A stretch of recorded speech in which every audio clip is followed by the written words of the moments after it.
Welcome to Hema's herbal kitchen. இன்றைக்கி நம்ம பார்க்க போகிறது வெற்றிலை கஷாயம். இது எதுக்கெல்லாம் பயன்னா, காய்ச்சல், சளி, இருமல், இந்த சீசனலில் வருது இல்லையா, சீசன் மாறும்போது அதுக்கு இது ரொம்ப ஒரு சிறந்த மருந்தாக இருக்கும். ஒரு 3 பேருக்கு தேவையான அளவு நம்ம எப்படி பண்ணுறதுன்னு பார்க்கலாம். ஒரு 6 வெற்றிலை இந்த சைஸில் எடுத்துக்கோங்க. கொஞ்சமாக கற்பூரவள்ளி இலை எடுத்திருக்கேன். சுக்கு ஒரு பிஞ்சு பொடிச்சு வச்சுருக்கேன். மிளகு 1 2மா உடச்சி வச்சா போதும். சீரகம் 1 ஸ்பூன், மஞ்சள் தூள் சிறிது. ஸோ இதை எப்படி செய்கிறதுன்னு நம்ம பார்க்கலாம். வெற்றிலையை இந்த மாதிரி சின்ன சின்னதாக கிழித்து போட்டுக்கோங்க.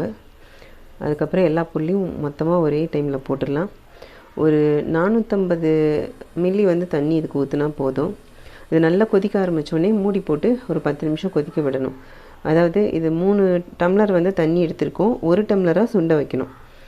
அந்தளவுக்கு வச்சா தான் அது அந்த மருத்துவ குணம் நமக்கு கிடைக்கும். ஸோ இப்போ இது நல்லா கொதிக்க ஆரம்பிக்கும் போது நம்ம மூடி வச்சிடலாம். இங்கே பாருங்கள், இந்த மாதிரி நல்லா கொதிக்குது. ஸோ இதே மாதிரி ஒரு 5 மினிட்ஸ் இதே ஃபுல் ஃப்ளேமில் கொதிக்கிட்டோம். நல்லா அந்த சாறு இறங்கி நல்லா அந்த கலர் டார்க்காக ஆரம்பிச்சிருச்சு. தண்ணியும் கொஞ்சம் நல்லா சுண்டிடுச்சு. ஸோ இப்போ இந்த 5 மினிட்ஸ்க்கு அப்புறம் ஃபுல்லாக அனலை குறைச்சிட்டு சிம்மில் வச்சுருங்க. சிம்மில் வச்சுட்டு ஒரு 10 மினிட்ஸ் நம்ம அந்த 1 டம்ளர் வர்ற வரைக்கும் நம்ம மூடி போட்டு இப்போ கொதிக்க விடணும். ஸோ 10 மினிட்ஸ் கழித்து நம்ம பார்க்கலாம். நம்ம இப்போ 10 மினிட்ஸ் ஆகிடுச்சு. இது எப்படி நல்லா சுண்டி இருக்கான்னு இப்போ ஓப்பன் பண்ணி பார்க்கலாம்.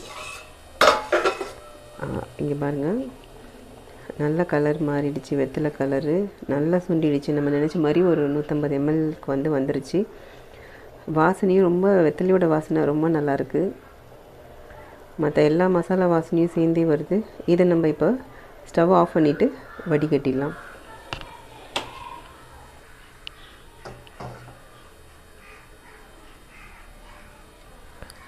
இது குழந்தைங்க, பெரியவங்க யார் வேணாலும் இதை குடிக்கலாம். நீங்கள் ஜுரம் ஸ்டார்டிங்லேயே கிளைமேட் சேஞ்சினால் வர ஜுரத்துக்கு ஸ்டார்டிங்லேயே இது குடிச்சிட்டிங்கன்னா உங்களுக்கு இது ரொம்ப சப்போர்ட்டாக இருக்கும். 3 வேளை குடித்தாலே உங்களுக்கு நல்ல டிஃப்ரென்ஸ் தெரியும். நம்ம வெத்தலை கஷாயம் ரெடி.